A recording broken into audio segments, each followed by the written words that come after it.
The wheel of time turns, and ages come and go, leaving memories that become legend. Legend fades to myth, and even myth is long forgotten when the age that gave it birth comes again. In one age, called the Third Age by some, an age yet to come, an age long past, a wind rose in the mountains of mist. The wind was not the beginning. There are neither beginnings nor endings to the turning of the wheel of time, but it was a beginning.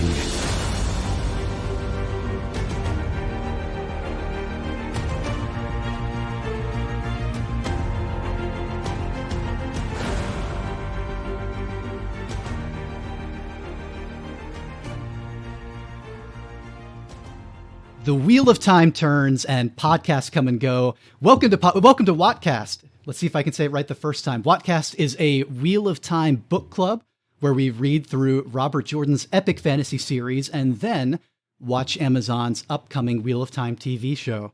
I'm Caleb Wimble, and with me are Catie Jarvis. Hello. Dan Katinsky. Hey, everyone. And Keeley Frank. Hello. You can find us at WOTCast.net and support the show at patreon.com/WOTCast. Your support means a lot, even $1 or $2 helps.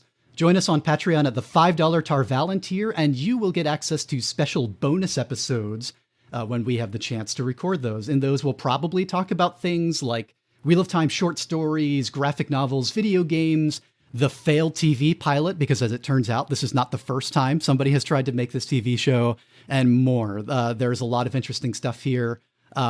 Very fun to find out who was in the cast of that original pilot as well.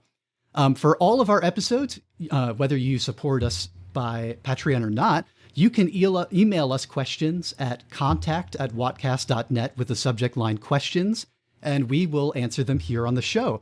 So let's get started. This is our inaugural episode. Thank you so much for joining us.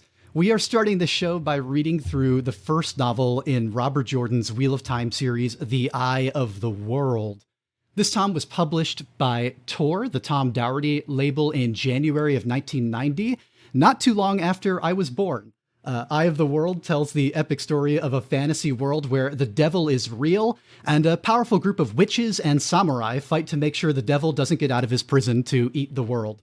Somehow, a group of teenagers from a small town of sheep farmers might be the only ones who can stop this from happening, but I don't want to get ahead of ourselves there.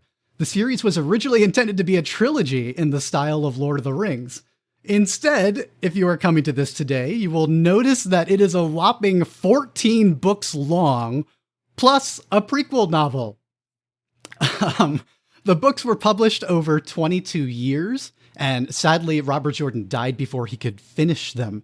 The last 3 books ended up being completed by Brandon Sanderson, who you might know from the Mistborn books or the Stormlight Archive.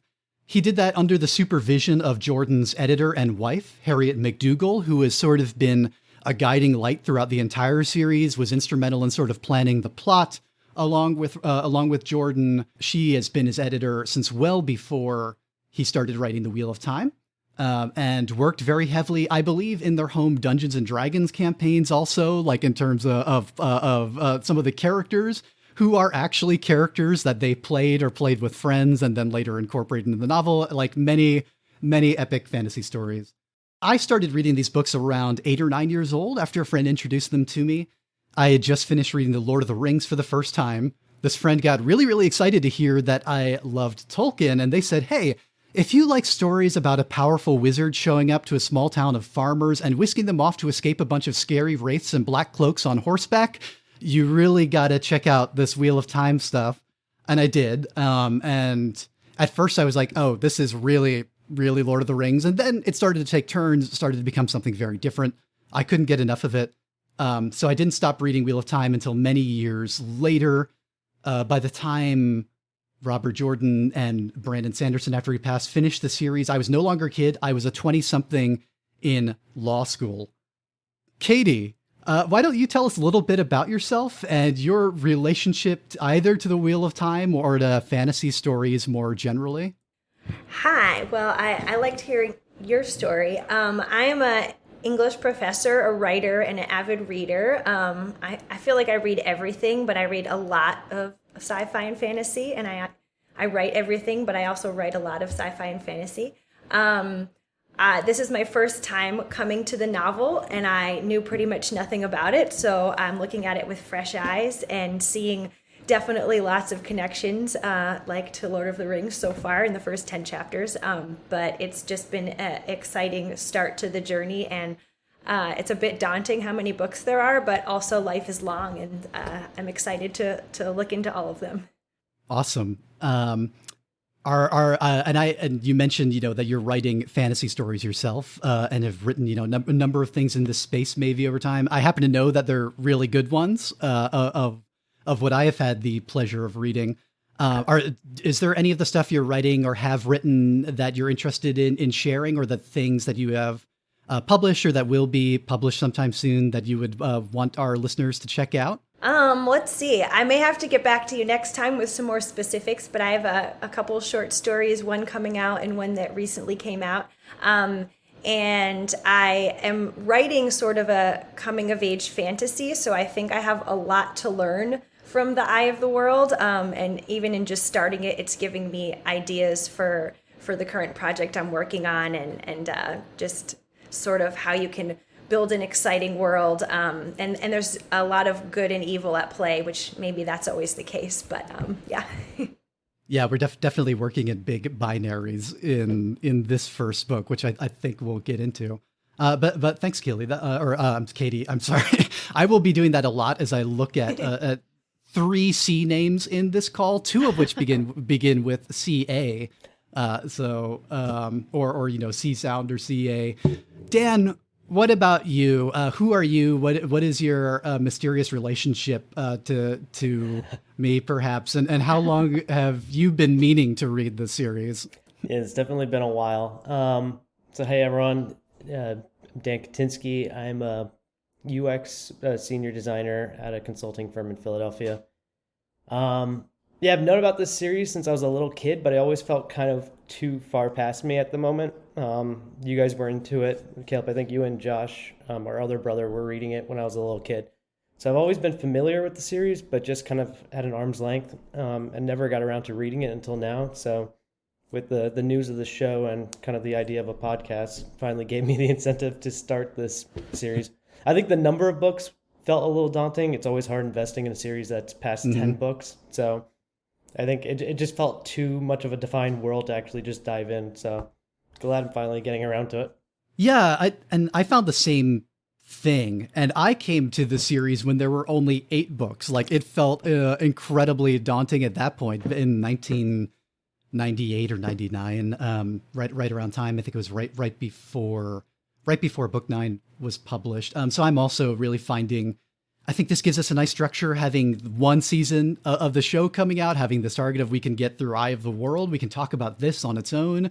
We'll see how long the show goes. They've already greenlit a season 2. Amazon is so invested in this being their, if not their Game of Thrones, I think in being their Magicians, or like similar recent long-running fantasy series, especially in the YA space, which The Wheel of Time is expressly not a YA story. I think we'll talk about this a little later. And they attempted, at one point later in the 90s, as the publishing industry shifted and as YA became a huge deal, and any books that had teenage protagonists in them started to be classified as YA, the publisher did this thing where they wanted to split Eye of the World into 2 separate books and write a new beginning, adding on to the Eye of the World, because, the biggest thing Eye of the World needed was more backstory at the beginning. It definitely needed more long scenes of setting up a village and shepherds, this time as children, before we get into the action. I think that was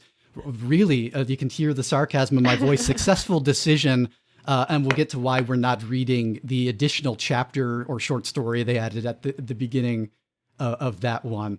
But Keeley, tell us about you. I happen to know you are very well read. You probably read half a dozen sci-fi or fantasy books in the time it takes me to get through one. What about you? What's your relationship to the genre and to life? Yeah, hi everyone. My name is Keeley. I work in social services, and I've been a pretty big reader my whole life. I grew up surrounded by books. My dad has been kind of like obsessed with high fantasy, just fantasy in general. So we always had boxes and boxes of books in individual Ziploc bags in our attic. Like like Raymond Feist everywhere, and he also loved a lot of Stephen King, which I am not a fan of Stephen King. I think probably because he had so much hype growing up. But yeah, I kind of found my way to fantasy and like, I'd say darker sci-fi through Frankenstein in 12th grade, and now it's my favorite book. I have like 30 different editions of Frankenstein, tattoos that are Frankenstein. So I do tend to read a lot. As you guys can see behind me, I have a copious amounts of books and stacks next to me that don't fit on my shelf. I have never read this series. I did own a couple times throughout my life. I've had like the first or second book, and then just the idea of getting into something that where like each book just gets longer and longer and it just feels never ending. It's like you said, in the time that it would take me to read this book, I could read like 7 others. So that's why I've never really picked it up. But yeah, I'm super excited for it. It will probably take me a little bit longer to be able to map everything in my head. I really lucked out with reading A Song of Ice and Fire right as Game of Thrones came out, because it helped me connect who everyone was. So I didn't get having lost. a face. Yeah, having a face and being like, oh, that actor is that person, because especially with fantasy names, like I'm gonna butcher all of them, so it helps if I'm like, oh, that's how you say it, because I also go out of my way to make them sound ridiculous so that I will remember them. So I'm really excited to be, reading it finally and can have one of these off my bucket list now. Nice. Yeah, I find the same thing with adaptations. I feel like it's a double-edged sword, because it helps so much to be able, when you have these giant cast of characters, be able to put the names to the faces, get all those connected. And then the flip side is that person can become indelibly locked in your brain forever as the version of the character, and you become, and I become unable to see anyone else.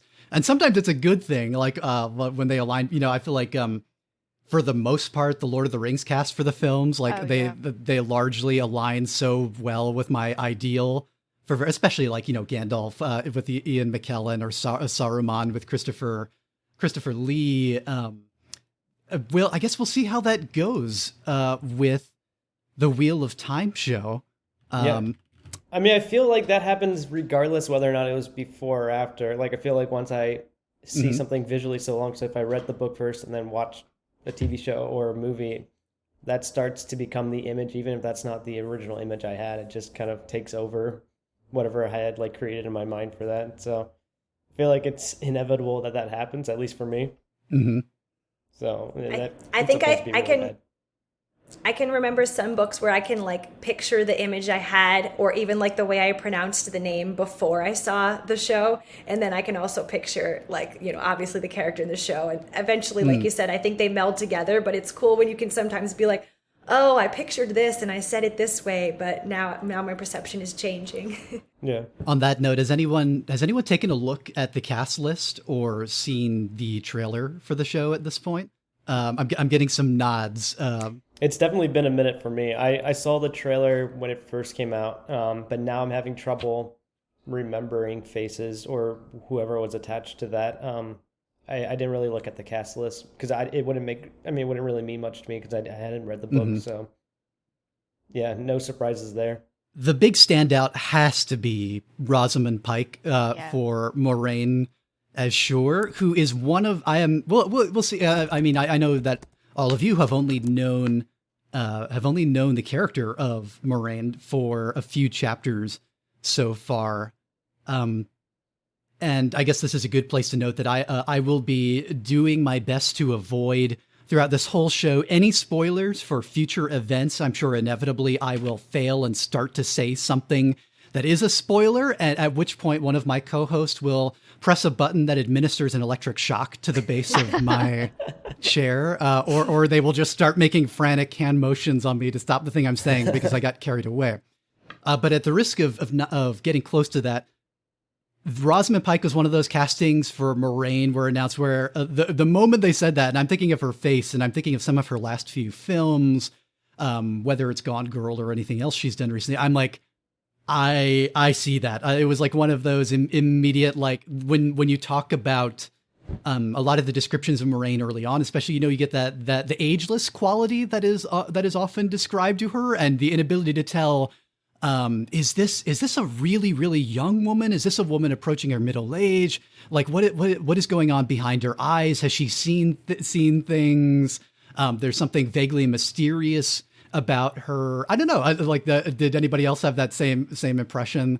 Or if you've seen Rosamund Pike in things at all, does she, other than being much taller than Moraine is described, anything that matched there? So I didn't watch the trailer.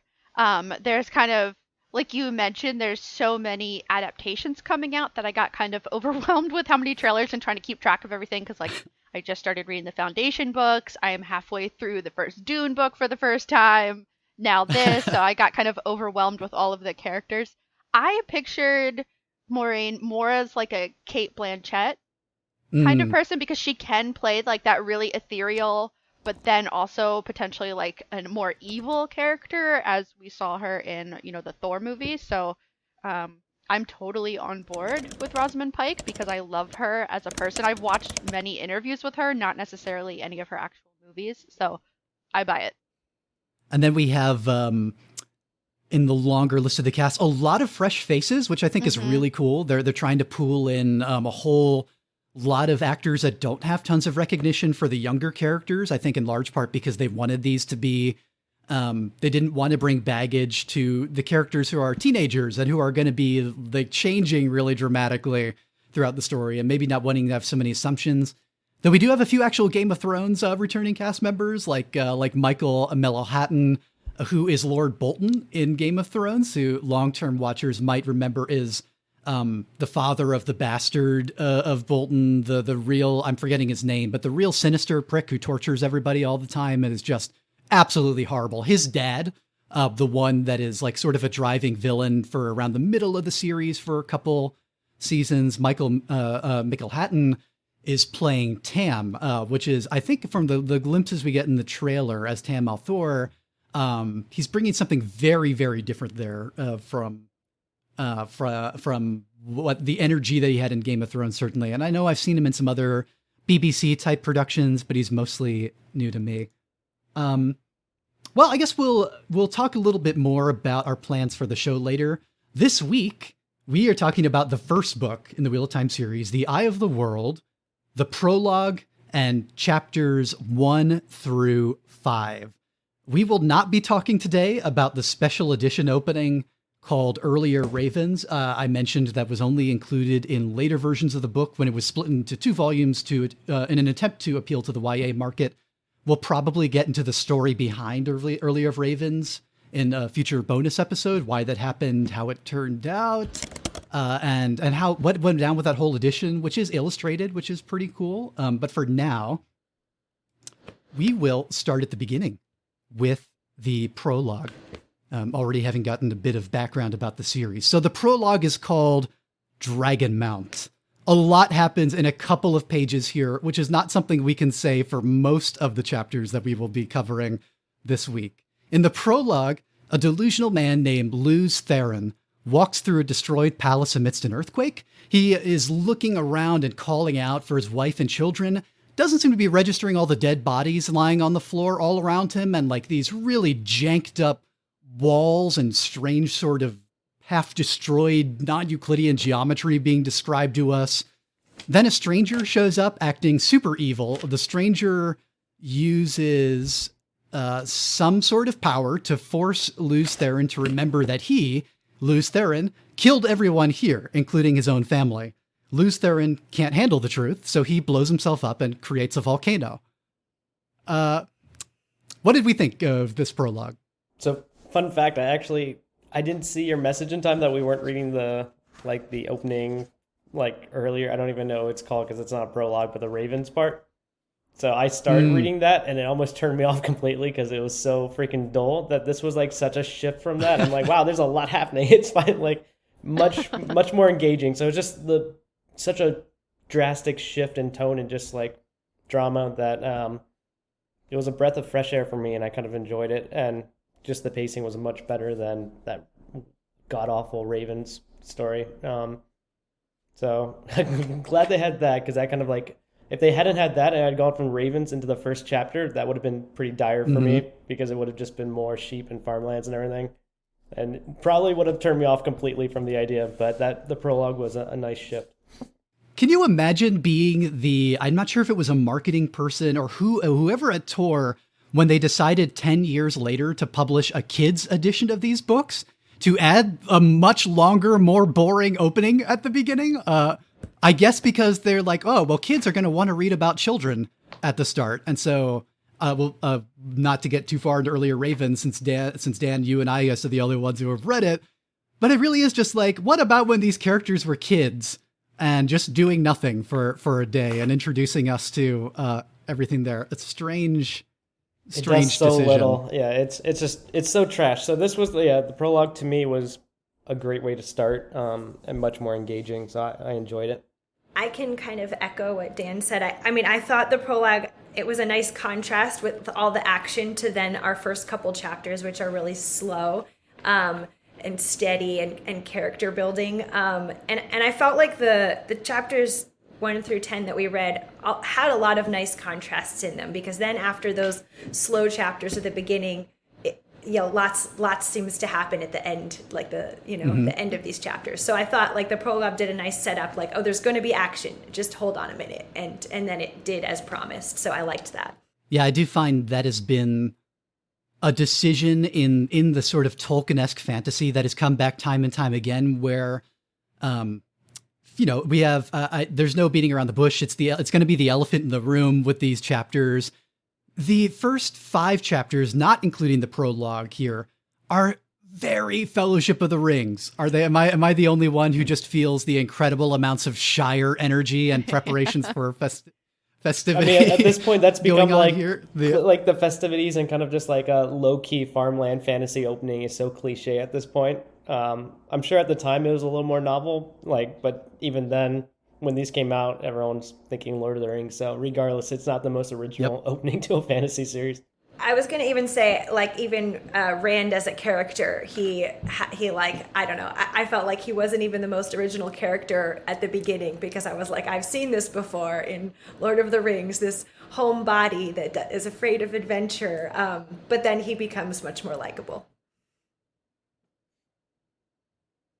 It's interesting that with future Lord of the Rings takes and adaptations, now somebody correct me if I'm wrong, Fellowship of the Rings opens with Bag End and with the preparations for the birthday party, and we just stay there for ages. Yeah. And when I was a 7-year-old, who Dan mentioned our dad.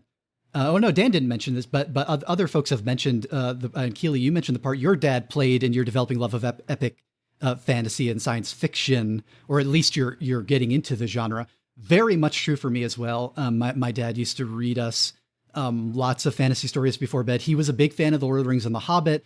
Read The Hobbit to me and my next oldest brother Josh before bed. I adored it, and then I read it on my own when a couple years later. And then as like a 6 or 7-year-old, I'm like, oh, I'm gonna read The Lord of the Rings. I'm gonna find out the rest of the story. And I make an effort 7 times to get through the first 200 pages of The Fellowship of the Rings. And I fail, and I fail, and I fail again. And I then fail again trying to get through the Tom Bombadil stuff until I eventually make it and all the stuff starts happening. But every adaptation of Lord of the Rings since, or every other version of it, I think has made the, in hindsight, really smart decision to put a whole bunch of violence and action and context back at the beginning of the story. So obviously we have the Peter Jackson movies opening with they essentially they make up a prologue to be like Galadriel narrating like, hey, we're going to be doing some parties in a farm village for a while, but just so you know, there was this huge war for the fate of the planet, and armies of light and dark and elves and men aligned, and there was this big battle and magic ring and volcanoes and murders and fates and decisions of personal lust that sealed the fate of humankind and elves. And then there's also this Gollum character who seems really creepy and cool and interesting. let's get some of that in here. So you have some action at the beginning, and then I feel like the other Tolkien adaptations have done this. That impetus is clearly driving. I don't know if Jordan originally wrote it with the prologue first. I suspect he did. But if not, I could very much see some editor being like, "Yo, we have to have some action at the beginning. We're no longer in the Tolkien area. We need to get some hyper violence, even really at the beginning, and some inclinations that this is going to be a very dark story, even as it is a story of these big traditional forces of light and darkness." We get introduced right away to a symbol after these descriptions of the palace groaning and crumbling. The symbol on Lews Therin's cloak, he catches his reflection in a mirror. It's a circle, half white and black, the color separated by a sinuous line. It meant something, that symbol. And readers might, or else somebody looking at the covers of these books might recognize what sounds like the Daiichi or the yin yang symbol coming in right from the beginning here, which is interesting given that this seems like such a European high fantasy right at the start. Did anybody notice, pull that out, or have thoughts on that at all showing up here in brief, or was there just too much going on to really fixate on that symbol appearing? I remember that clearly as a kid, just from the marketing materials for the books and like the video game that you had mentioned, knowing that like the yin yang symbolism was in here. It is kind of jarring considering this is very European. So it feels kind of like appropriate, or not appropriating, but it feels like they're just like tacking that concept on to what otherwise is very much European and just like high fantasy in the traditional sense. And you mentioned, or started to mention, appropriation, which I think is something we'll probably have to get into as a topic at one point or another, what that means, whether it applies to these stories and to what extent, what that looked like in 1990, because there is something, and there's going to be something, without getting into spoilers, going on with this first glimpse of what is a very, not just Eastern, but Far East Asian, originally set of philosophies and ideologies around the Daiichi.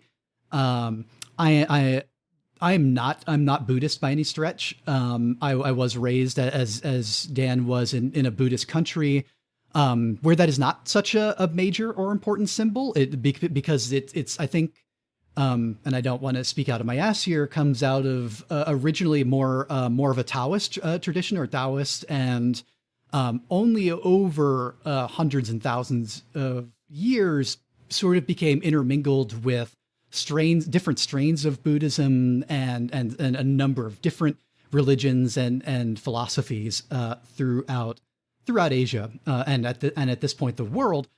But it seems jarring, right? The idea of this of what the Daiichi can mean in terms of this balance and of these aspects of life that they appear as black and white on this circle. And you've got like the teardrop one over the other. I'm making hand gestures that no one listening to this is going to be able to see.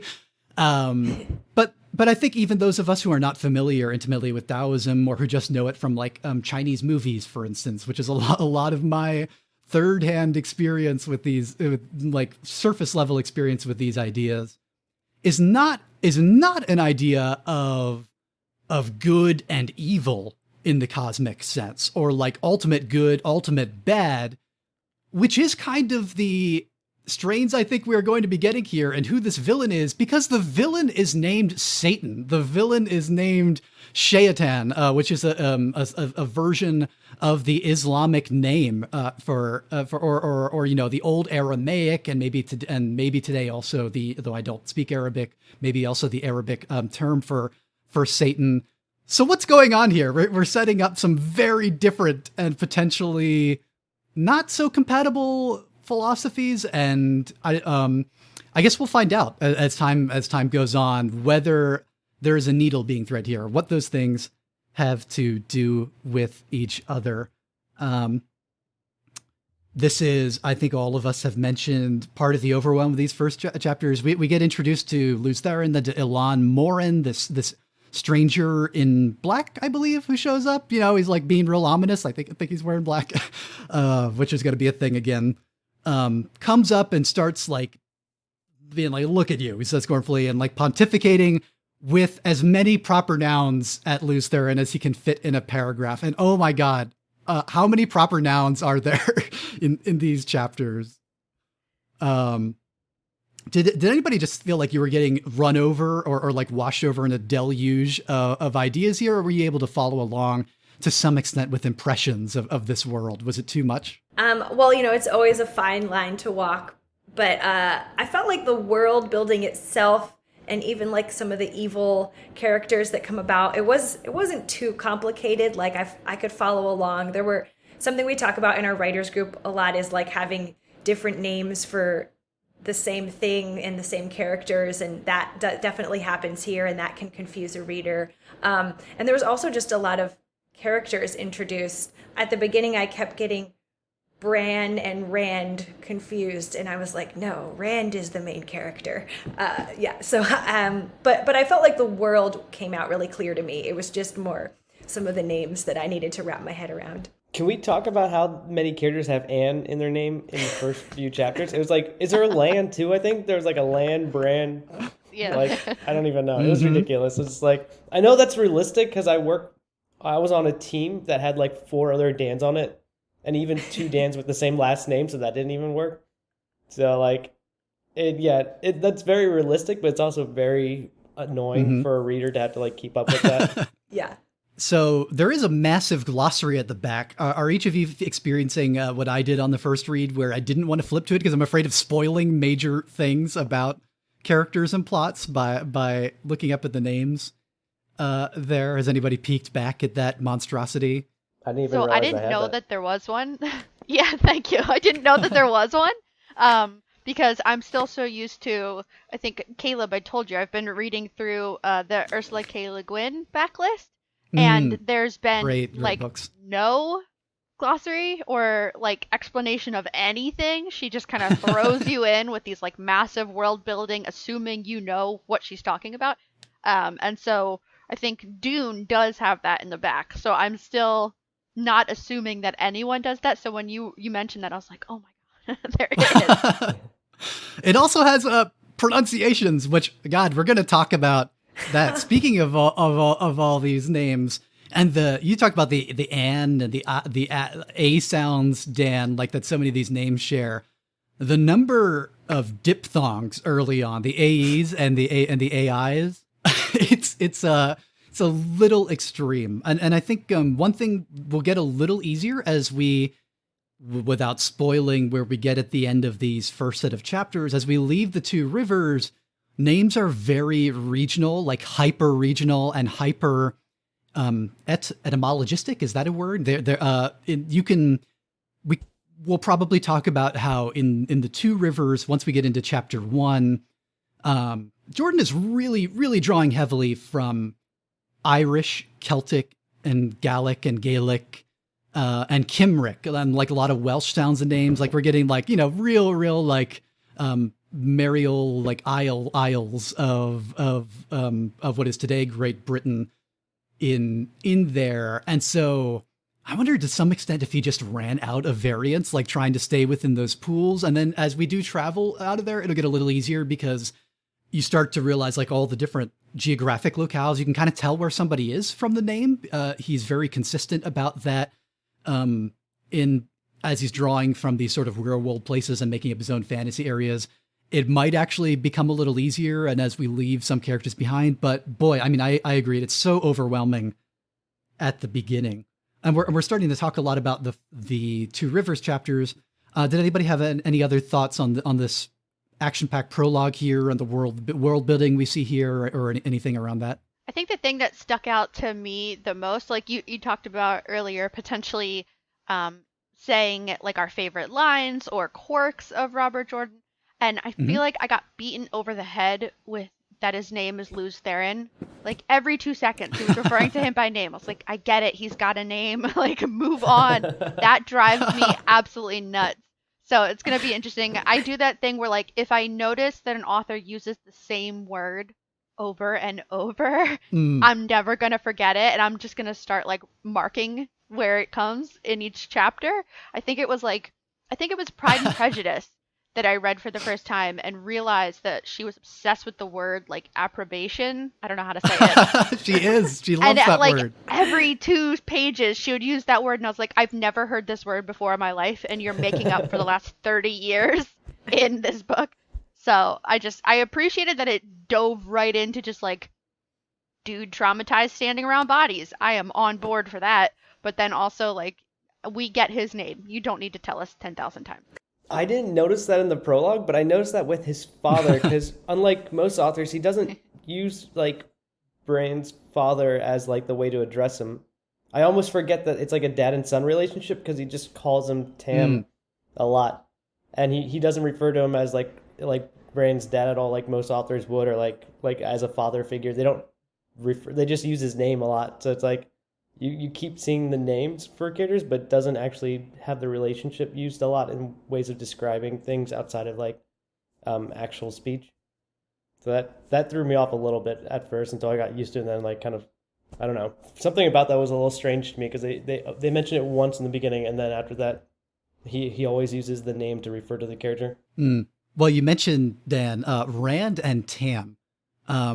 Who we haven't met yet in the prologue. So if we get into now chapter 1, do you want to summarize for us real quick in a sentence or two what happens in chapter 1, An Empty Road? Between 1 and 5, some things get a little blurry where the cutoff is. So I know it starts off with them on a road they're traveling to, and forgive me, I'm always like really bad with like names of characters and places. But they're on the road to this like village to pretty much sell like Emmons Field. Thank you. Yeah. And they have like some barrels they're going to be selling there. So they're delivering those. And the main character, Brand, sees like a dark figure, an ominous figure behind him. And apparently his father doesn't see it at all. And it's like a very wispy character who kind of just disappears after that sighting. But it kind of like leaves a distaste with our protagonist. So they keep going and eventually they hit the town. But I'm trying to think, was there other stuff that happened in that first chapter? The first few are just like blending together in my brain because they're very slow and don't do a lot. I feel like a lot of what I remember is about the mysterious rider and just like the feeling he invoked, and you know, Rand kind of just doubting this feeling, who was going to believe him, and that kind of like characterized some of the people in his life, like who might believe him, who might not believe him. So yeah, that's like what I kind of pulled from that chapter the most. Did I call him Brand? I'm gonna have to catch myself. Well, like, there is. Yeah, there is a Brand, but like I meant Rand though because he's the protagonist. So if I ever say Brand, assume I'm thinking Rand. No, same thing. I literally have it written down here, Rand, because I like can't. Yeah. Like the Rand Corporation, and unfortunately, like Ayn or Ayn Rand. Which I believe is not the reference at all, because Jordan is very much not an objectivist or libertarian from some of the political stuff he gets into later on. But yeah, we meet Rand al'Thor and his father Tam, and then I think the only thing you didn't cover, Dan, was that we do get introduced to Rand's friend Matrim Cawthon, who goes by Matt, who has also seen the Rider. I believe that happens in the first chapter. I thought Matt doesn't come until the second one. I could be wrong. Let me we can keep talking, but I'm going to skim to the end of the first and see kind of where. Sure, yeah. Go ahead and fact check me. Yeah, which becomes a thing over the next couple chapters, right? Where it seems like only the teens can see the Dark Rider, whose cloak doesn't blow in the wind. And getting back to our elephant in the room, like, I mean, this is clearly just a ring wraith, right? This is a Nazgul showing up here on the edge of the village. Like, I knew it was going to be close to Lord of the Rings, but I was pretty surprised by that. I was like, it's so close to Lord of the Rings. Like, not even your like villain or kind of your like ominous threat is different. It's literally like a masked, like dark cloaked antagonist with like no face, or if he has a face you can't see it even though you can feel it.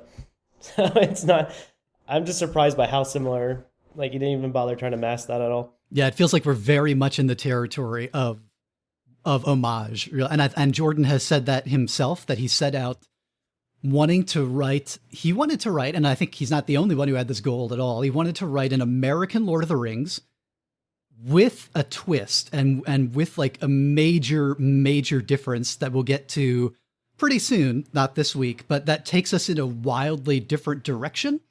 Interestingly, especially since Keeley brought up earlier Stephen King, this is a project shared by a lot of major fantasy and science fiction and horror writers of this era. Stephen King also set out to write his own American Lord of the Rings with a twist, which is where we got the novel The Stand, which has also been made into multiple miniseries, including a new one this past year. And of course, the twist there is that it takes place in modern day America, rather than ye old fantasy England or Wales or Ireland. And that also there's a super flu, which wipes out nearly all of humanity, which is a little bit of a departure, I would say. And then becomes the Lord of the Rings in its second half after that. So here we get this very moody and tone setting opening where not a whole lot is happening. I did skip over. We had the classic we had the prologue, and then between the prologue and first chapter, there's like some of those, here's passages from the Bible or from some sort of ancient text, from Aleph Nitin Tyrin Alta Kamora, The Breaking of the World, Author Unknown, The Fourth Age, and then something from Charal or Kara Drianan Te Kalamon, The Cycle of the Dragon. So immediately we're getting like some sort of old tongue, like high fantasy speak here. Which also sounds a lot like Cymric, and like the sort of thing you would have in really old King Arthur stories. We also had some obligatory, highly detailed penciled maps at the beginning. I am for somebody who likes fantasy as much as I do, I hardly ever use maps, certainly not at the beginning of a book. I don't look at the maps at the beginning other than a quick glance. And I probably don't look at them again until way later if the story is getting way more complicated and I've seen the world and I want to know where things are. Are any of y'all I know some people open the map and just pour through it at the beginning and try to look at the landscape. Anybody in that camp here? Did anybody even look at these? I mean, I looked at them like as I was flipping through, but yeah, I'm very much in the same thing where I'm like, oh, okay, typical fantasy, got a map. I don't know what any of that means, so I'm not going to spend any time on it. I'll come back to it after. Yeah, I feel like they used to be a lot more fascinating to me as a kid. Like I would buy all the the nice colorized maps and all. I would geek out over series a lot further, and now I really couldn't care less if it was included or not. I'm just look at it once, I'm like, oh, that's a nicely drawn map, and then I kind of just move on. Same with I was going to pitch that to the group because I was wondering, you mentioned the text they throw in there, like the biblical or whatever, their scholarly text.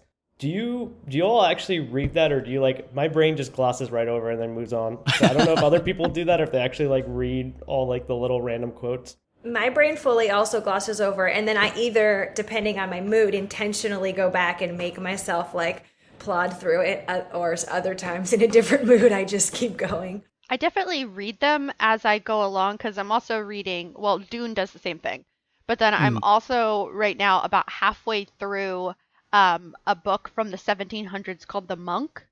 That is it's supposed to be the first horror novel ever written in English by Matthew Lewis back in the 1700s. Ooh, and he does that as well.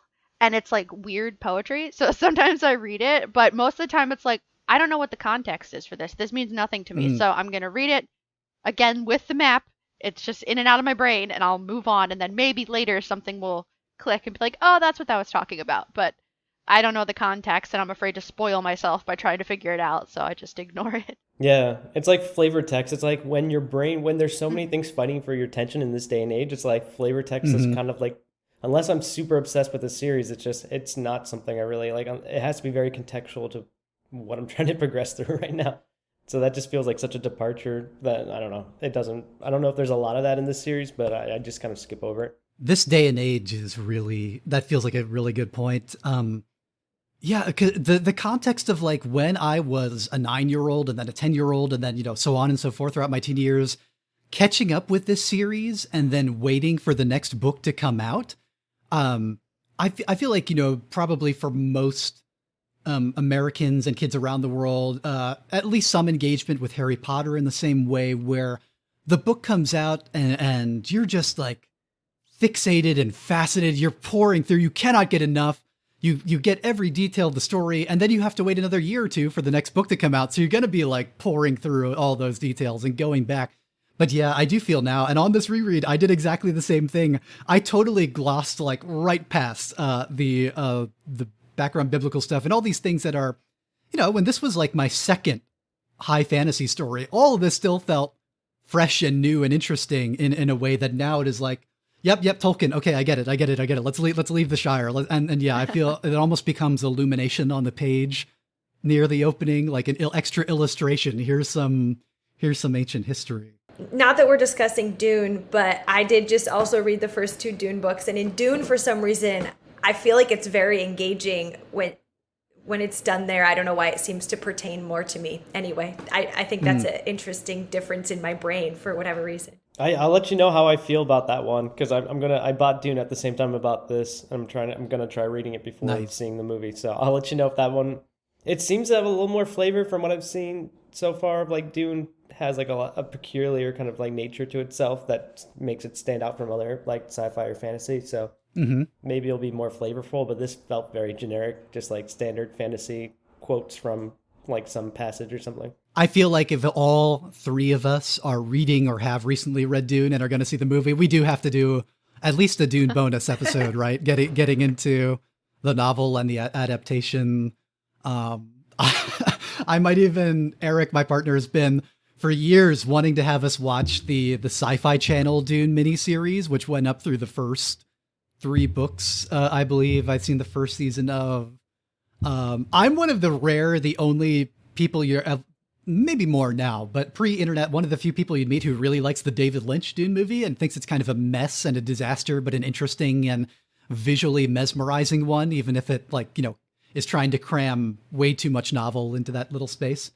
But yeah, here we're not getting at the beginning, other than that prologue, maybe any of the unique things. It's all so front loaded with, again, like the Shire and old sort of feeling like, places in the British Isles that we've seen before.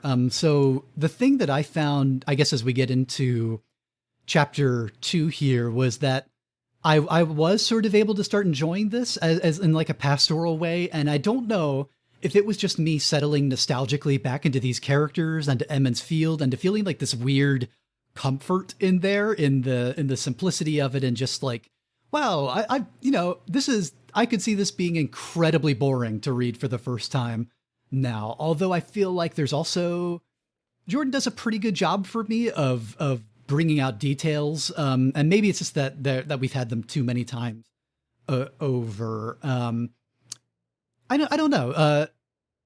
Keeley, do you want to tell us that? I think it's only probably a sentence or 2 worth of plot that happens in chapter 2, Strangers. Yeah, so I think it's more focused on Rand and his friend Matt, and then they kind of talk to each other about seeing this rider. And is it that chapter where they start saying that Matt is basically a prankster, and so they don't know if anyone would believe him.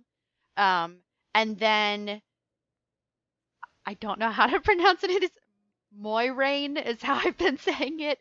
So she shows up and she's like this very fancy, like regal person that no one really knows like who she is. They just kind of know that she's here, and then there's like a guy that's following her, but there's no explanation really provided. So this will be our first pronunciation game. Officially, it's sort of pronounced the French way, but not quite. It's like Moiraine.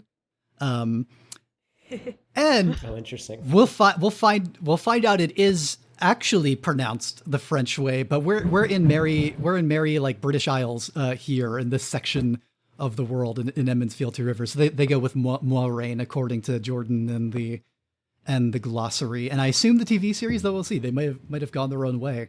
So we get Moiraine showing up, giving each of the boys a silver coin. I quite liked that part. Like, I feel like that was when I kind of like clicked into the book for the first time, when, let's see if I can say it, Moiraine, I don't know. Is that close? Moiraine. It works too. Yep. Yeah, she's just an interesting figure, and when she's giving them this coin, and we kind of get the idea that, they want it, but they know there might be some baggage along with taking it. and they're scared. And I felt like that was a moment where I was like, okay, I'm interested in what's going on here. So that was kind of like a pull-in moment for me. It's fascinating. It is interesting they bring her in, but I honestly, she almost felt like that cliche like pixie character almost, where all the men are very fascinated by her right out the door, and I really don't like that character. It's like she's so graceful and like she like glistens, or whatever. Her feet or like her footsteps are so light, and her cloak like kind of dances in the wind or something. It just felt like really like, oh, and all the men are like kind of like, I don't know, like their jaws are dropped or they don't know how to respond around her, and it's such a like like a fairy character kind of vibe. So I didn't get that. Like now that we're talking, I'm sort of seeing that there's like could be sinister elements to that or a more complex character, but I saw it as just like really, I don't know, that like, oh, it's a super beautiful woman or like very fascinating woman that's mysterious to all these men, and they don't know how to like they don't want to use the gift she gave them or like spend it. Did anyone else think of the Red Lady at all when in relation to her, Melisandre from Game of Thrones? I don't know why, but I kept thinking like it's not quite right, but it keeps popping into my head. But maybe it's sort of what you said, Dan, in that she's like a very like, she comes in with this like strange sexual force and everyone like admires her. I don't know, maybe. That's a great way of describing it, like her. strange sexual force. I definitely was kind of imagining her more as like a Galadriel, where like there's basically like a halo around her whole body. It's like it's very like Morticia Adams lighting, where it's like it's very soft but focus. Like yeah, but then also that like I'm hoping that she's gonna have like crazy amount of power and could kill everyone if she wants to, because I love that concept so much of this like everyone thinking that she's one thing and then she's like, actually I could just kill all of you right now. So that's kind of where my brain went, because that's what I hope happens. Yeah, I think for me it was immediately coming right off of Lord of the Rings, but say Keeley, immediately I'm like, oh, she's like if Galadriel came to the Two Rivers instead of Gandalf at the very beginning of the story, kind of.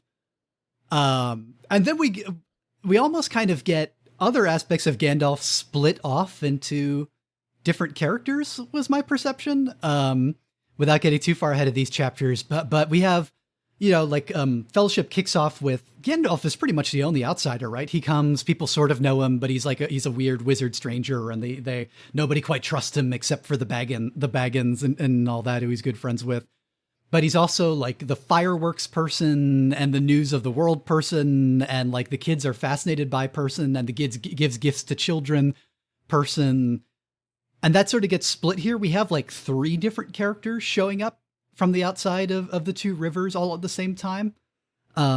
Which somehow in my head, I'm realizing now why I did this. I thought this was a midwinter festival because it feels so cold and it feels so frozen and wintry. But we learned that Beltane is actually, it's like the Maypole spring festival, right? Like it's supposed to be coming a spring, but we're still stuck in a deep winter here.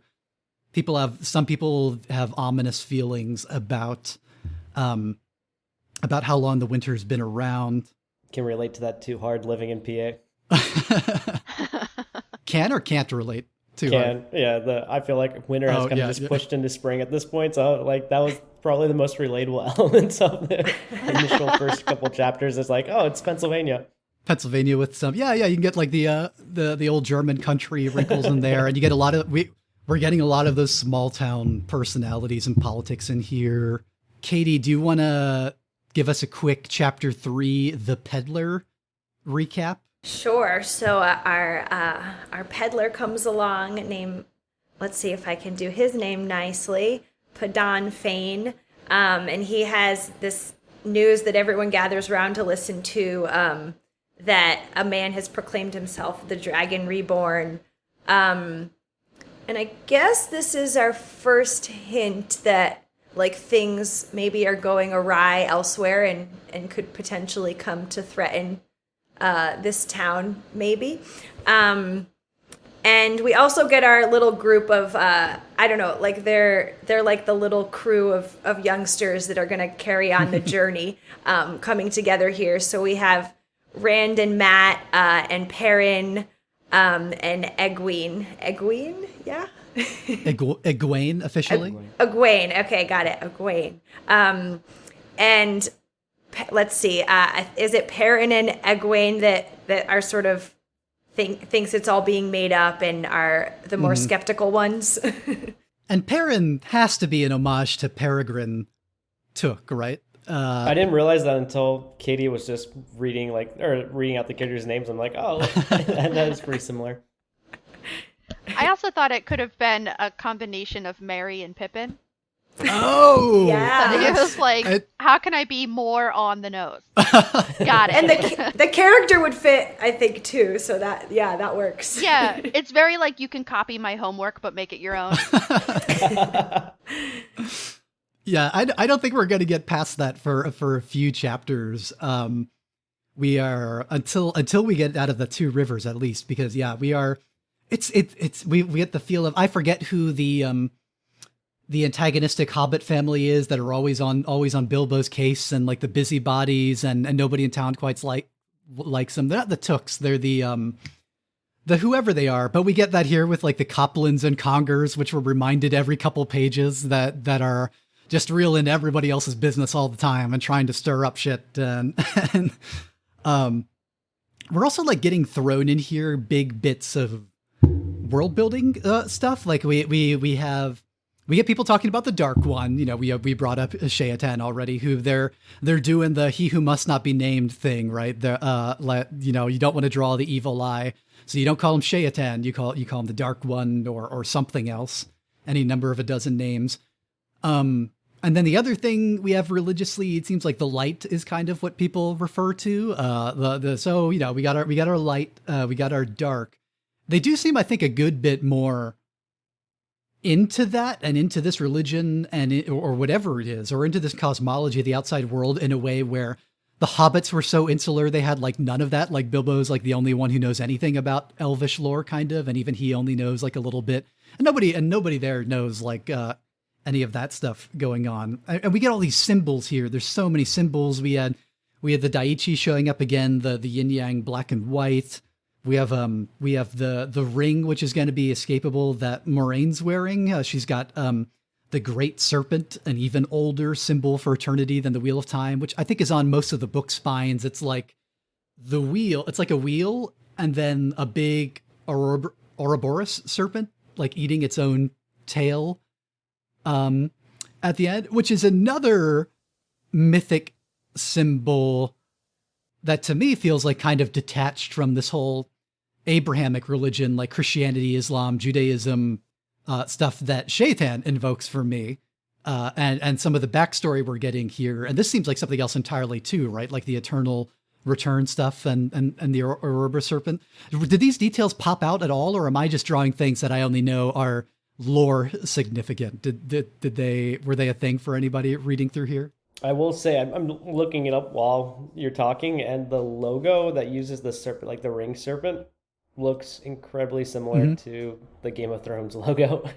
So they're not being subtle about like kind of tying that in. But overall, I do love, I don't know, growing up remembering the serpent like eating itself with a wheel. I thought that was a unique symbol to the series, and kind of ties back into more of like that like Abraham period and like kind of like the biblical referencing there with snakes are used a lot.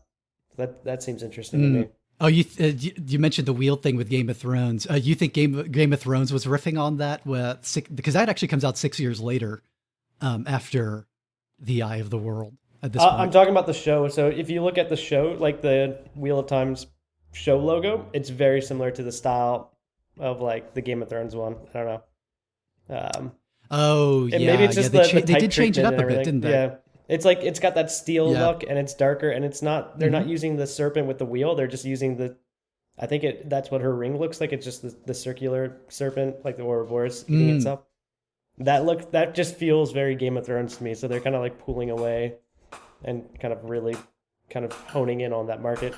We are also getting introduced to Padden Fane, the peddler here, and we mentioned the dragon reborn and all this stuff going on in the rest of the world that's freaking everybody out, with a false dragon.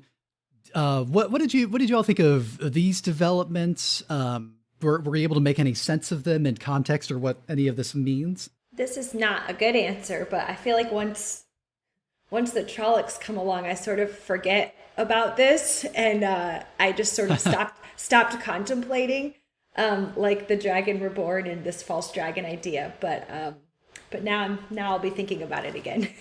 I definitely thought, like, as soon as they said dragon, I was like, okay, well, that's what the guy calls Luz. I made Luz fun of Theron, the yep. yeah, I made fun of the fact that he called him his name so many times I can't remember it. Yeah, like it ends the prologue calling this dude who blows himself up as dragon, and I was like, oh, okay, that must be why the prologue was there. But it still very much felt like, you know, the presence of Gandalf implies that there's drama happening outside of your small town. Like, we see that over and over, even in books like that have nothing to do with Lord of the Rings or anything like that. It's just like, you know, people don't think outside of their small towns. So the world's literally falling apart. So let's have someone come in and be like, hey guys, I'm going to rock your worldview and tell you everyone's dying. Yeah, it definitely feels like we're playing in that sandbox here to me. I also I wonder to what extent, oh, you know what, this is related to those little bits and pieces at the beginning. To what extent, like, any of the prophecy stuff feels like it's tying in yet? I think there's just been too much information, and I think the first time I read this as well to really even I'm, you know, when I'm reading it the first time, I'm just like pouring through and trying to get through the plot and want to get all that in, and then at the end of the book, coming back in hindsight and putting all this stuff together. I think. And reading it for the second time, it's much more of that. And we do get introduced to all these big players besides the Dragon Reborn, who we're told will go mad and die. That men who channel the power always go mad and then waste away and die. So, right, that sounds like maybe connected to what happens at Luz Theron at the beginning. We're told only women can touch it. Only women can wield the one power, which was maybe the first inclination that there's going to be a lot going on with gender in this world. Dan raised something earlier in terms of perceptions of Moraine's character. But that's going to be there's going to be some interesting motifs there. And maybe some of them are going to come into what we see with the Daiichi symbol as well. And what the difference between the black and the white symbology are in Taoist thought. But for now, all we really know are there's these Aes Sedai, which I'd love to hear what everybody's pronunciation of these women were initially. Catie, what was your, did you come to anything like that? Because I certainly didn't the first time I read. I was saying I or A Sedai in my head, like Aes Sedai or A Sedai, kind of alternating whenever my brain decided. Who we learn are from this place called Tarvalon, or Tarvalon, depending who you ask. I believe the official pronunciation is Tarvalon, but they pronounce it differently in the video game and in other places. So I think minds will differ on this subject. Who are riding out to defeat the dragon. So we know that they're capable of some sort of power that we really haven't had described in much detail yet. I don't think at this point. We hear about some faction called the Children of the Light, and there's basically nothing said. Just all these names and factions and places being thrown out willy-nilly as a false dragon is raising up an army, and they don't really tell us what a dragon is, although we seem to get the sense this is something that happens from time to time. Somebody calls himself a dragon and starts to like get a whole bunch of people rallying around them to build an army and do question mark. I don't know if we really got from this section, and that some of them can wield the power and some can't. And this current one can, right? We're told, but that's impossible. Men aren't able to do that, or they shouldn't be doing it because they're going to go crazy and kill everyone. So we get something interesting going on there. And then there's just lots more of this conversation with the peddler, with Padan Fain.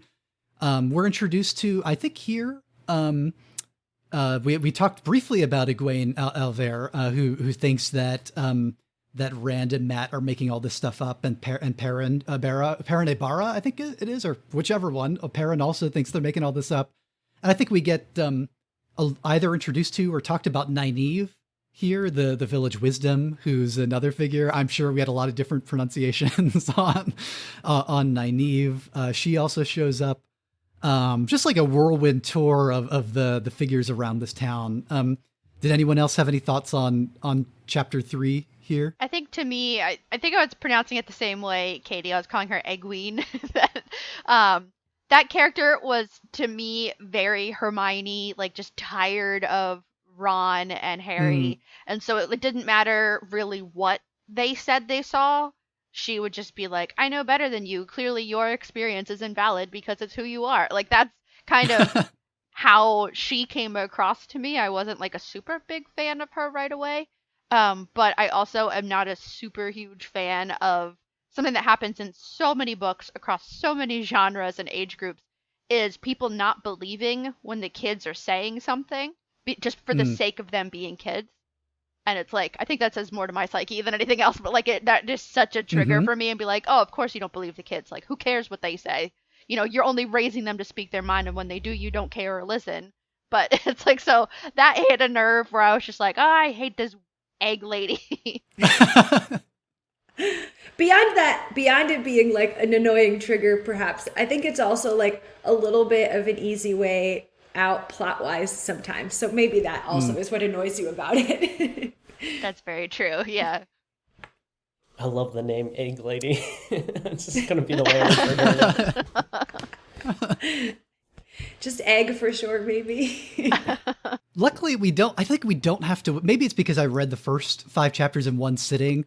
I also hate that trope a lot. When you're just on and on with nobody believing the characters or insisting they're seeing something.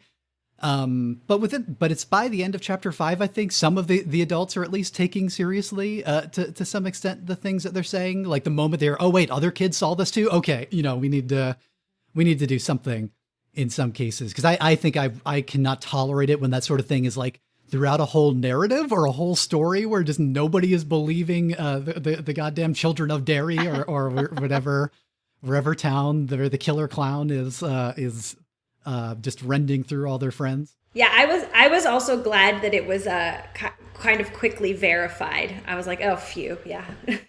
And they did give good reason for this one, though. It was like, I mean, it kind of did just disappear. They've talked about the woods getting darker and things kind of like wolves and stuff appearing. And then they also really established that his friend Matt is the boy who cries wolf.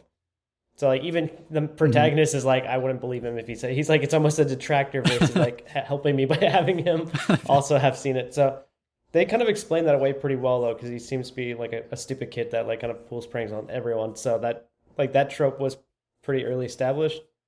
And I do think they don't linger on that, to your point, Caleb, that it's like they fortunately only have that for like a chapter or two before they like the adults are sensible and they're like, okay, yeah, we totally believe you. We're just trying to figure out how to address this since we apparently can't see it. Does that start to come in chapter 4, the Gleeman, which I guess I'll summarize.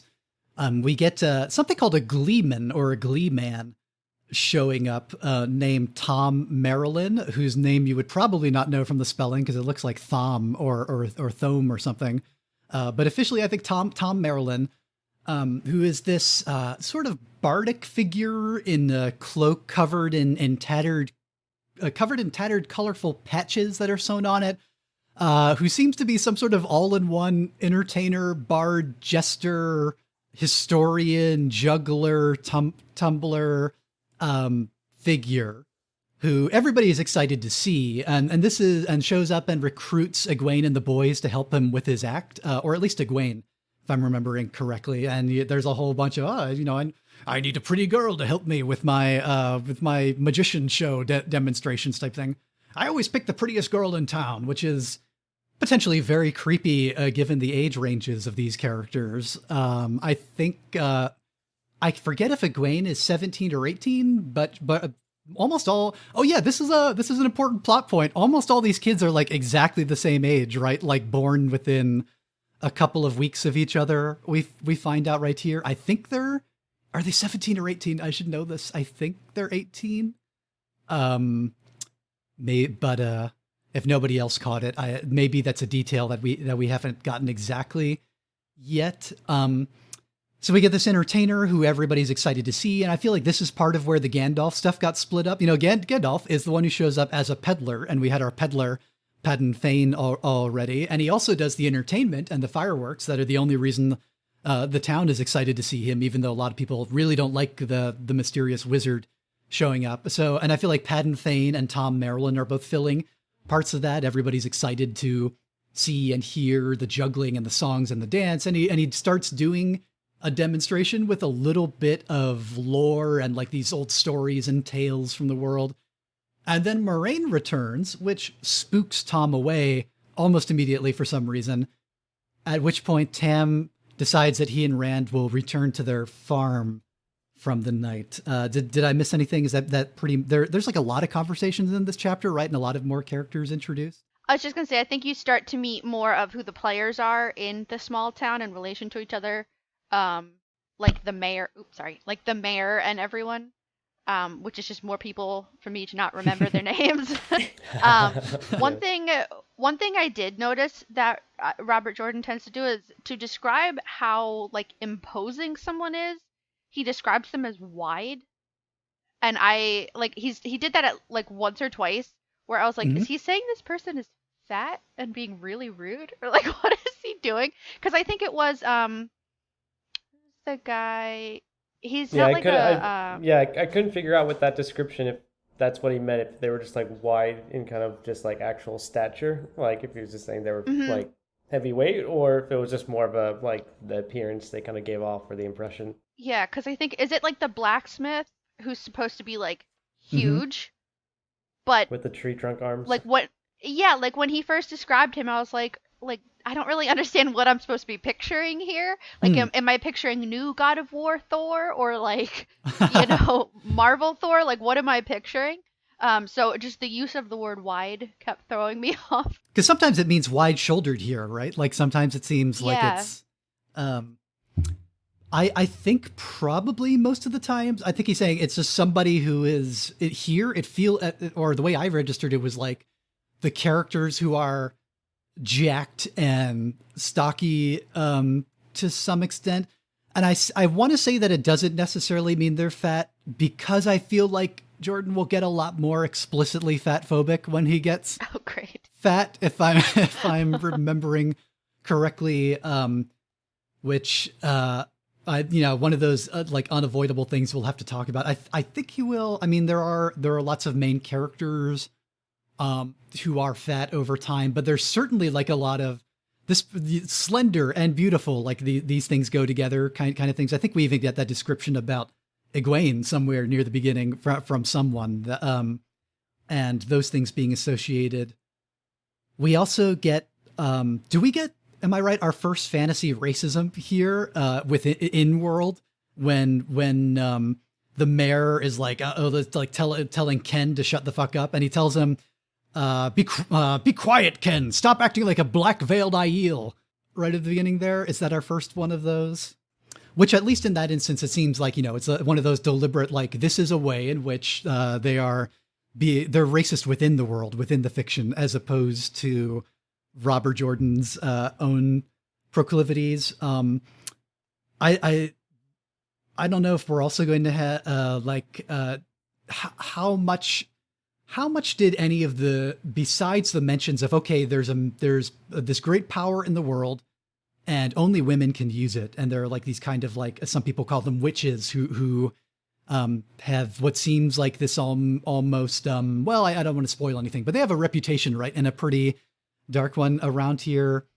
There's definitely obviously so many fantasy and fairy tale and ancient genre tropes about like what it means to be a witch, or what it means to be like a woman of power in the world, and especially in like a throwback old fantasy world like that. What did everybody and especially those of us in this group who are women think about the gender politics so far, either in world as we see them or in terms of Jordan's writing? Has anything really stood out yet, or where are we on that?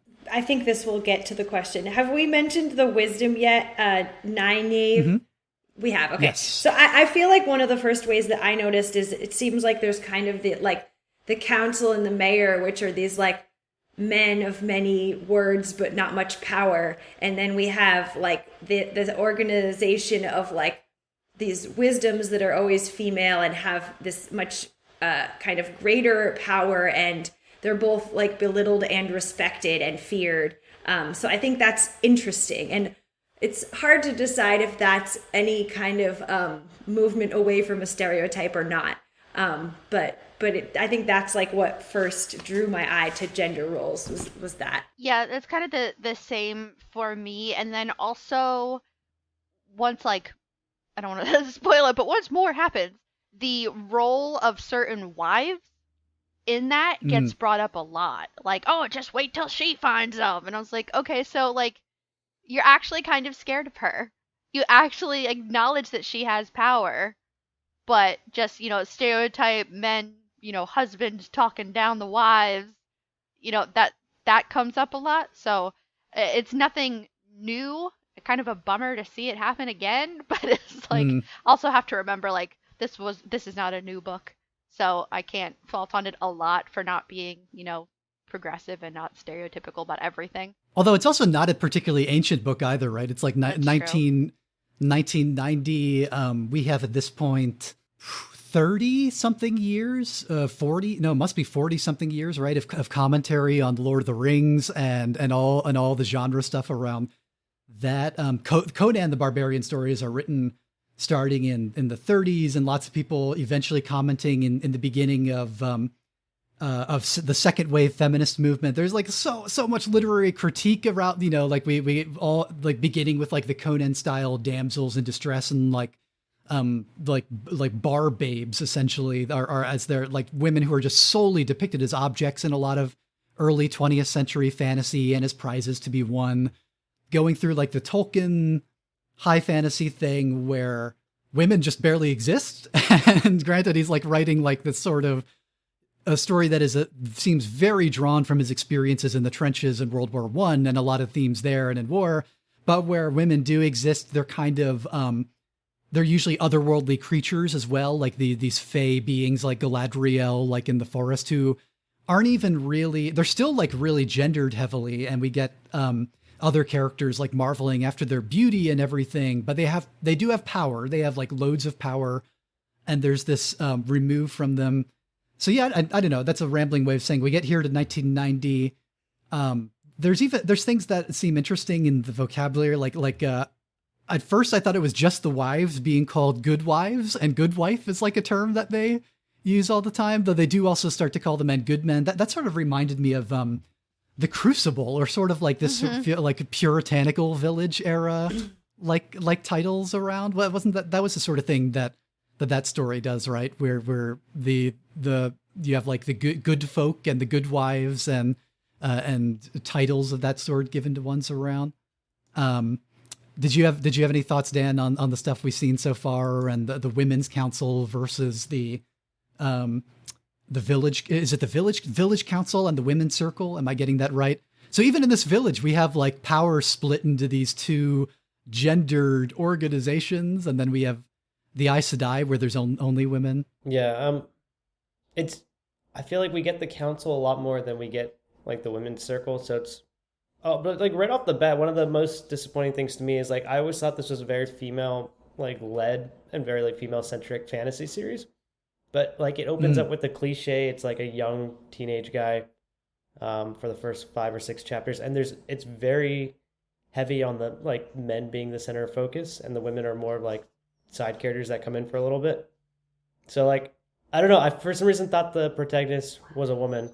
And I don't know if it shifts views later on, but like the TV show from the trailer, if I remember right, it seemed like, I don't even remember like a main guy being like kind of present there. So I don't know if they're doing that now to kind of cater to the general like waves of like what audiences are interested in, or like kind of the diversity that they're pushing for within larger studio productions. But I don't know, it felt very female led, and all the stuff I remember about Wheel of Time was more around like a central figure and like women and like men pushed to the side, which I always thought was fascinating. But then this felt like very, very much led by men so far. So I don't know. I'm wondering if that changes later on. I have inclination that may be from Caleb that we're going to get much more on Egwene's perspective. But one thing that you said, it is interesting because nonetheless she's introduced like through Rand's point of view, sort of, and like we get her first as this like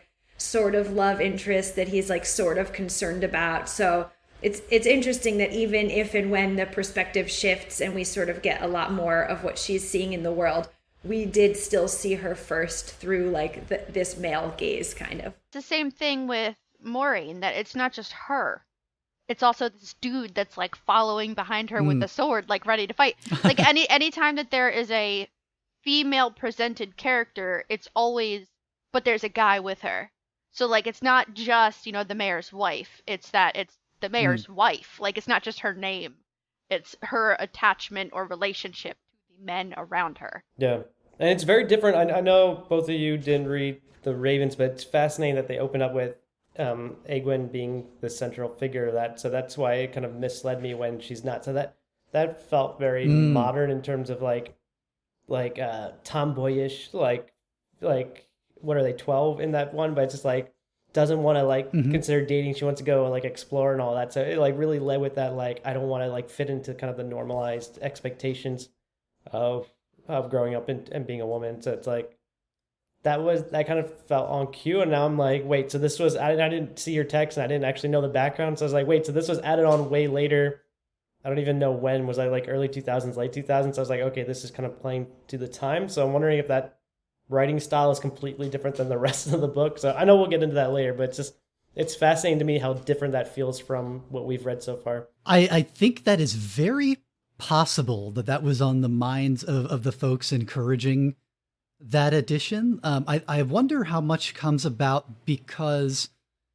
simply because this series and this first book, but especially the first trilogy, changes so much as Jordan is writing it. And this is part of maybe a bigger issue where he originally pitched this book as a trilogy to Tom Dougherty, who was running Tor at the time.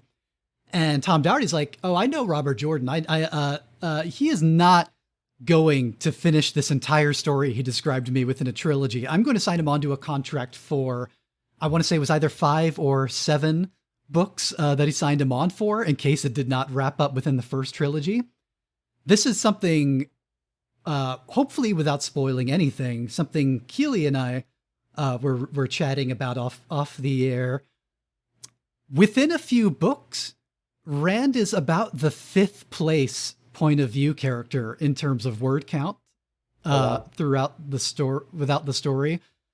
So by the time we're really getting underway in the first arc, it is really stretching it to call him the point of view character. He certainly is for most of this novel, most of the first book. And this is, I think, something which it makes it very interesting to watch the trailer, like you said, Dan, which shows a lot of Rand, but it's Moraine narrating. And it's very much about, it's only things that we cover in the first 10 chapters here, really. But it is tipping hand as to where the focus of this is going to go and to what's going on in the greater world. And I don't want to absolve Jordan of this at all. I don't want to say that this series is not doing this thing in a very, very clear way right from the beginning. Like you said, Catie, where we're getting introduced to all these women, maybe, but it's all through Rand's perspective. It's all like this teenage boy, and it's just how he feels about everybody, and that is coloring how we're thinking about them for a while before we start getting into other people's heads. And I'll tip my hand that Rand is far from my favorite point of view character. I don't think he's even in my top 5 point of view characters, which is handy since he eventually falls out of the top 5 who even like their perspective is shown. But I don't even want to share who my favorite is since it could spoil things at this point. But suffice it to say, I think unfortunately we are going to spend a while longer in Rand's head, and only Rand's head, I think, before we start getting out of it. And that is going to color everything in the intro here. And yeah, like I think everybody's raised. It's just such a tired trope in 2021 of this tabula rasa chosen one that he almost feels like he could be leading up to be. We maybe don't know if that's the case because we find out right away, oh, wait a minute. There's something about all the kids in this village that were born around a certain time. So that's maybe muddying the waters right away. That, but the fact that we're in his head and we find out some things about him very quickly that feel like a sort of now utterly done to death, maybe even YA fiction trope about something about his past that we learn in the next set of chapters. I don't know. We'll see. We'll see where things go. But I don't think this is going to be anybody's last time being frustrated about limitations of perspective, and maybe some of the ways also perspective is going to reflect very heavily on gender in these books. Which brings us to the last chapter in this first section where everything starts happening. We get kind of our inciting incident here in a way, with chapter 5, Winter Night. Tam, who's Rand's father, as far as we know, shows Rand a Heron-marked sword and starts to tell him something. A dozen monsters attack. Suddenly we've got monsters like literally rushing into the room, breaking down the door. We've got Trollocs, these like part human, part animal creatures, like beast folk of some sort. Tam fights them. Rand barely escapes. One of the monsters wounds Tam. Rand sneaks back into the house to save Tam. Manages to sort of accidentally kill a Trolloc that is trying to kill him.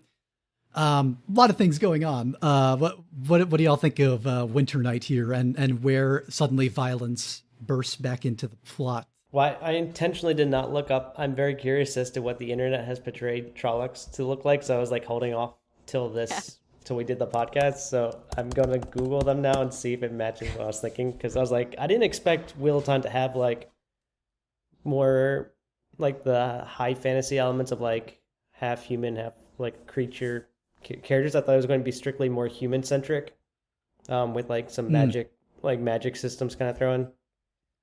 So okay, yeah, this is sort of matching what I was thinking. They're almost like minotaurs or something. Well, I feel like maybe it's changed now, but at least in the 90s and 2000s, I felt like every fan art you saw of a Trolloc looked completely different almost, and every artist on the covers of the different books in the series and the illustrations. Do they shift in, like, are they almost like a I'm spacing for the word right now, but like, do they have different, like, do they all take different forms? Because they talk about feathers, and that threw me off, because I'm like, are there some more like bird-like Trollocs, and do they not all follow the same, like, are they not all furry and kind of follow the same appearance? Well, we have more than one described here, right? Where I think one of the ones that Rand encounters, I think he does talk about or describe in his head, some of them have snouts, some have like beaks, and some have like wolf muzzles. Is the one that attacks him, does that have like a wolf-like jaw and kind of facial appearance, I want to say? So yeah, my impression is certainly each one is kind of a different set of a different animal hybrid or something going on there. I want to say when I first read this as a kid, immediately I am picturing the first one looking like Beast of Beauty and the Beast, the Disney animated version. I think that was my first, like the horns and then the sort of like wolf-like kind of appearance to his upper body sort of thing going on. But everybody's Trolloc. Yeah, some of them are really derpy looking though. Like if you just take it very literally and add on like the muzzle to like a humanoid figure, it's very boring and actually looks very strange. So there's some art on here that I'm seeing that matches some of what they described, and I'm like, I hope they move away from that, because like that just seems very boring and kind of weird. It doesn't feel like its own species. Well, whereas some of them really kind of hone in on that and kind of have like more wolf-like heads, even though I think he describes them having human eyes. Like this is always fascinating me when they create like their own creatures for a universe or species or race, whatever they're considered. But it works better when you have like more of a mammal head, like with the like wolf eyes, versus doing humanoid eyes, unless you do it right. Otherwise, it's like a human face and you just plastered a muzzle on, and that just feels very janky. I was even kind of surprised when the Trolloc talked for the first time. I think that's in this chapter, right? I was like, oh, then I was like, oh, this is just quite human, but like grotesque. Yeah, I was kind of picturing it as like a mixture of You know that I don't remember which of the 3 movies it's in, but when in Lord of the Rings the orc in the background like is born out of the like goop bubble. Oh, Like yeah. I kind of pictured as like, okay, these are clearly like minions of the bad guy, but then I also got kind of like an Island of Dr. Moreau feel, where it's like, Mhm. were these human at some point and he's modifying them and just hasn't found one he likes yet because the one did kind of talk and implied some kind of hierarchy where he was basically like, this guy wants to meet you. And so he was kind of like the messenger. So, and I think they described at least one of them having like goat horns. I was like, okay. And hooves and also. hooves. Yeah. So like with like Satan being the bad guy, I was like, that's a little on the nose. So I'm happy that there's a lot of like variation there. I was just gonna say, I think the language is kind of like narg stay, narg smart, narg no hurt. Like I was like, okay, that's interesting. It's like they are like uneducated and kept lowly or something like that came to me with the language. Oh, God. Wow. Looking at the art, you just Dan is posting Yeah, us so far. quite a selection of DeviantArt, which are very far afield from my my mental image of Trollocs, some of which may have to be scrubbed from my But that's mind here. These without the horns Yeah. though, these are taking more literally what was described to us, and I don't like this at all. I like more of the bottom one, which so the first two I'll describe of like are humans with literally muzzles and like pointy ears and like some like furry arms, and it seems But real very much big, to- right? He describes them being real big too. yeah. Yeah, so I think it's missing that feature. But then the middle one sort of is like a fusion between the first one feels very DeviantArt furry community, and the second one feels like almost like a hybrid between the third image I posted and the first, because it's like a little more savage. He has like the wolf-like feet and like the werewolf-like muzzle, and like I don't know, he seems a little bigger than the humans there. It's kind of a chaotic illustration. And the third one just feels more minotaur, but a lot of people are rendering them as like almost like I don't know, like hogs or boars, like just like large boars with like rammed horns, and like they're stocky with like huge shoulders and like backs. That's sort of what I was picturing. I don't know. It's more fun than the way it was described though, because the description kind of matches like the first 2 images a little more, except for the height, as you mentioned, Caleb. But I don't know. The more literal translation of these is not what my brain was thinking. It's kind of weird. Well, we get more and more descriptions as it goes on, and each one is a little different too, and you start to get more views of the Trollocs. I think it's safe to say there's a lot of variety, but also that they're I don't think they're just like humans with like a couple animal features, like the way they're described and the way some of them even like drop to all fours and stuff. I'm thinking much like more of that hunched look we're often given, and the towering sort of. I think that last one is probably Yeah. closest to my mental image. Jordan has said in interviews that the comic book is actually the closest that anybody ever got to what he had in his mind. So maybe we'll see those at some point of the adaptation. Oh, of I the wonder if that first last one story is there. that last image I posted from the comic, because I pulled that from the wiki. So I'm wondering where they sourced from. It might be from the It graphic could very novel. well be. I can share this one in the group. This one's from the Yeah. Eye of the World. So as we talk, you guys can see this one's from the comic Caleb's mentioning, which is a pretty interesting image. I kind of like this. This one kind of matches that description pretty well. Yeah. He's got like Oh, the that wider is frame. very That's good. Isle of Dr. Moreau is definitely. But Keeley, did you mention Yeah. that image before? That it also makes me think of spoilers for Sorry to Bother You, the movie the other year. Did anybody see that besides me? The Boots Riley film. Oh, it's really, really good. And I won't say anything else then, since that's getting into spoilers for why Trollocs might make me think of that. Interesting.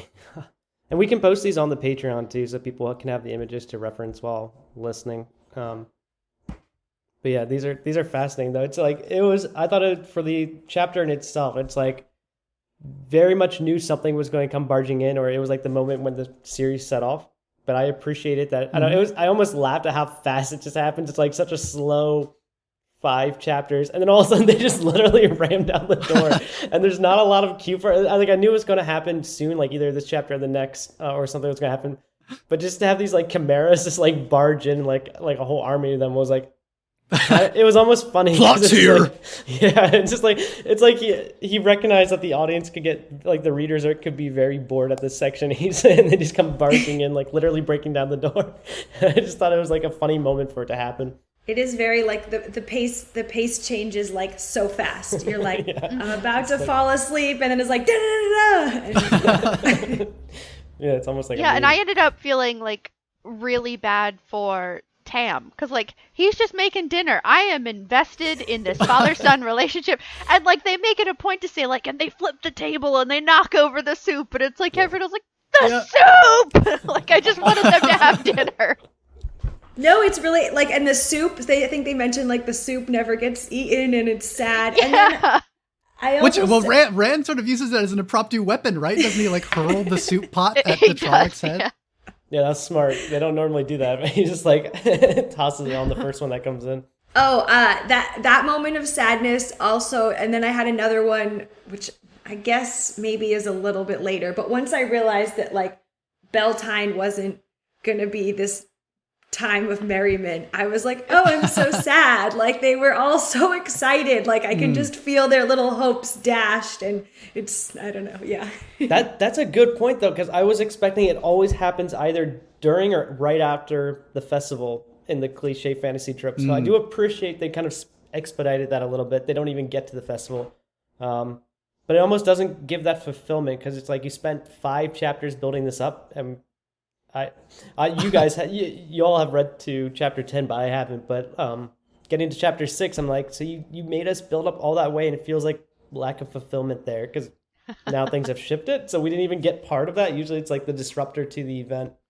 So I don't know. Maybe they're still going to have it and he doesn't get there. So I don't know. You all know what happens next, but just kind of curious about that, how that progresses now that they're stuck in the woods. Yeah, that's true. There's like a little FOMO. I was like, oh, but I was going to be at my first Beltane, and now I won't be there. After 5 chapters Who of will I description. meet as I walk around the maypole and be like intertwine with the other youths of the village? Did anyone else think Midsummer when they did that? With that movie coming out so recently, I was just like, I couldn't get that imagery out of my head. I know it's like a common like tradition, but I was just like, all I could think of was Midsummer. And I think is it this one? I finished chapter 5, and I think it was at this point I texted Caleb that I was like, I am very invested, and if anything happens to Tam, I will kill everyone and then myself. It's like I latched on to this dad character so hard. It's like, you made me care about him, and if you kill him, like George Martin style, I will flip the table. Was anyone surprised he didn't die this chapter? Like, that threw me off. I thought it was going to be the father figure dies there, like in that chapter, but he's still sort of alive at the end of chapter 5, which was surprising to me. I was like, and they kind of backtrack. Usually it's like when that happens and they barge in, house goes up in flames, father figure or like mother figure, like for the protagonist, dies in that event shielding the character, and they get out of there, but their homeland or like house, like their house or residence is like burned and destroyed, and they have to flee to like another setting or environment. So it was almost like I had to do a double take when he kind of backtracks to the barn and everything. So I don't know, that was interesting to me because at the end of the chapter his father figure is still alive, which isn't the usual case in fantasy. And actually believed him finally, started making preparations right. And he brings out this heron marked sword that seems incredibly fine. And Rand is really taken aback that he has it and everything. So it does seem like maybe we'll find out more of what's going on there. Things are going to start moving really, really fast from here, as folks have intimated. We are going to be at a much more rapid clip of event in the next 5 chapters, and then faster after that. I think, and it's just going to be a lot more things going on very quickly. Did anybody have any final thoughts on this first section here as we start to wrap up for this week? Chapter 5 is so much better than the first 4. I finished that one so much faster than I did. The first 4 took a little while so Ravens is the worst. I think if I had to like stack them, Ravens was like god awful and should not have been in this book in any edition. And then Prologue was great. Slows down a bit, and I was kind of bored for a lot of 1 to 4, and then 5 was actually really engaging, and I enjoyed that chapter a lot. Yeah, I actually thought but since we got to chapter 5 and things just took off, the slow start was really okay. I mean, I think there's a lot of other things that have many more pages of slowness. Like, okay, we got to chapter 5 and here we go, and it's really exciting. So I'm all in. Yeah, I'm definitely all in. I mean, I cared about the suit more than I ever thought I would. But I It's a also good soup. Yeah, and I also am really enjoying the creepiness factor of like, even though it does kind of very much just copy paste about, like the Nazgul and everything, I do really fall into like loving that of like just this creepy outsider and you can't see his face and like there's something weird about him where like he defies the laws of nature. And so I'm very much on board with that. I'm hoping that the creepiness continues and that it's not going to become like kind of lame. Like, what if we had, I don't know, a leathery, flying, possibly vampiric figure start making an appearance? Dun dun dun. And it is fun when they. It's fun when like I like when the power structure. It's like it's so stacked against the protagonist in the beginning. It's like farmland characters level 1 or 0 who have no abilities. And like this evil being that's at like level 100 is coming in to like kind of fuck shit up. So like I like that they, I don't know, that's a fun trope to me. So I kind of latch onto that because I like the protagonist being pretty powerless to start and then having to kind of build up or get acquainted to a world, because then you kind of have that helplessness which creates the horror factors that you were talking about. So hopefully they can keep that going for a while. So, thanks for listening. We will be back next week with the next set of chapters. We'll be reading chapters 6 through 10 of Eye of the World. And as far as the bigger picture for the show, well, after decades of false starts, a Wheel of Time TV series is finally premiering on Amazon this November 19th. It's developed and produced by Rafe Judkins, known for Chuck and Agents of S.H.I.E.L.D. The first season will be 8 episodes. The first 3 drop at once, and the rest will stream weekly until December 24th, Christmas Eve. The show has already been renewed for a second season by Amazon. We'll all be watching it together and bringing you, the audience, our thoughts as we go. I don't know about you all, but I'm pretty excited. Whether it's good or terrible, I'm very interested to see the direction they go with it and the things that are changing and things that you hinted at, Dan, from having watched the trailer, getting a very different impression than these first couple chapters might necessarily give of where the story is going and where the world is going. We'll talk a little bit more about that next time, I think, and potentially about the trailer itself. This episode of WOTCast, a Wheel of Time book club, was produced by yours truly. You can find me at twitter.com/Caleb Wimble. You can also find the show on Twitter at twitter.com/WOTCast podcast, WOTCast podcast. Catie, is there anywhere people can find you if they're looking to learn more about you or what you're up to on the internet? Sure, you can find me at katiejarvis.com, and my name is spelt with a C, so that's a little bit unusual spelling for Catie, but it's CatieJarvis. And you can check out some of my writing and thoughts, and I have one novel called The Peacock Room that's available on Amazon, so you can find that there too. Dan, where can people find you? Sorry, some audio troubles there. I have Instagram and Twitter at handle PansyDan with PANZYDAN. Keeley, anywhere people can find you online? Or do you prefer to keep a lower profile? I don't have any public-facing social media yet, but I will definitely make one where I'll be probably tweeting my thoughts as we go on. That will be fun to read. And remember, you can find us all at WOTCast.net and support the show at patreon.com/WOTCast. Even $2 a month helps us keep doing this. Your support means a lot. Join us at the $5 Tar Volunteer. As I mentioned, you'll get access to special bonus episodes later on where we talk about things ancillary to the novels and the show. But, you're supporting us just by listening, and we hope you're as interested in following along as we are. You can also support us by leaving WOTCast a 5-star review on Apple Podcast or your podcast platform of choice. This helps a lot and is like the number 2 way by which we'll find new listeners, and which any podcast does. The number 1 way, of course, is telling a friend about the show. Word of mouth means the world to us. And we'd love to have more of you to exchange ideas with, to hear your questions, to talk about on air, and just to be reading along. That's all for today. Thanks so much for listening, folks. And remember, this is not the ending. There are neither beginnings nor endings to the turning of the Wheel of Time, but this is an ending. Goodbye.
And yep, that's the check mark. Yay, we did a podcast.